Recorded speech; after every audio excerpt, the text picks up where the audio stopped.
শেখ হাসিনা দেশে ফিরলে কি ঘটতে পারে? একদিকে দেশে ফেরার ঘোষণা, অন্যদিকে মৃত্যুদণ্ডের রায়। এই দুই বাস্তবতার মাঝে এখন সবচেয়ে বড় প্রশ্ন, শেখ হাসিনা সত্যিই যদি বাংলাদেশে ফিরে আসেন, তাহলে তার পরিণতি কি হতে পারে? বিষয়টি আসল নির্ভর করছে তিনি কোন পরিস্থিতিতে এবং কি সমঝোতার ভিত্তিতে দেশে ফিরছেন তার উপর। রাজনৈতিক বিশ্লেষকদের একটি অংশ মনে করেন, বাংলাদেশ সরকারের সঙ্গে যদি ফেরার আগে কোনো ধরনের কার্যকর সমঝোতা তৈরি হয়, তাহলে পরিস্থিতি একরকম হতে পারে। কিন্তু বর্তমান রাজনৈতিক বাস্তবতায় এমন সমঝোতার সম্ভাবনা কতটা আছে, সেটিই বড় প্রশ্ন। আর যদি কোনো সমঝোতা ছাড়াই তিনি দেশে ফিরেন, তাহলে পরিস্থিতি অনেক কঠিন হয়ে উঠতে পারে। বিমানবন্দর বা সীমান্তে পৌঁছানোর পর তাকে আইন শৃঙ্খলা বাহিনীর হেফাজতে নেওয়া হতে পারে। এরপর আদালতের রায় অনুযায়ী শুরু হতে পারে পরবর্তী আইনি প্রক্রিয়া।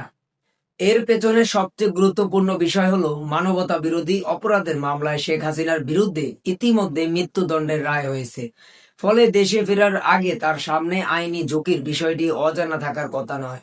আইনজীবী ও মানবতা বিরোধী কর্মী এলিনা খানের বক্তব্য অনুযায়ী, আইন সবার জন্য সমানভাবে প্রযোজ্য হলে দেশে প্রবেশের পর শেখ হাসিনাকে হেফাজতে নেওয়ার সম্ভাবনাই বেশি। এরপর প্রচলিত আইন অনুযায়ী পরবর্তী কার্যক্রম এগিয়ে যাবে।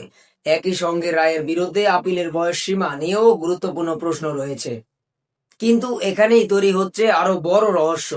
যদি দেশে ফিরলেই গ্রেপ্তার কিংবা মৃত্যুদণ্ড কার্যকরের ঝুঁকি থাকে, তাহলে শেখ হাসিনা কেন দেশে ফেরার কথা বলছেন?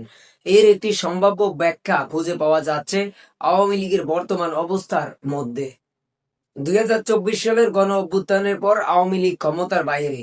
দলটির সাংগঠনিক কার্যক্রম নিষেধাজ্ঞার মুখে পড়েছে।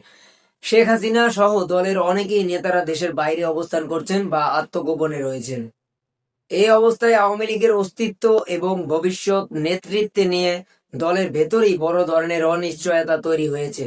তাই দলের একটি অংশ মনে করছে, দলটি টিকতে রাখার রাজনৈতিক কৌশলের অংশ হিসেবে শেখ হাসিনার দেশে ফেরার ঘোষণা আসতে পারে। তবে রাজনৈতিক বিশ্লেষকদের সবাই এই সম্ভাবনাকে বাস্তবসম্মত মনে করছেন না।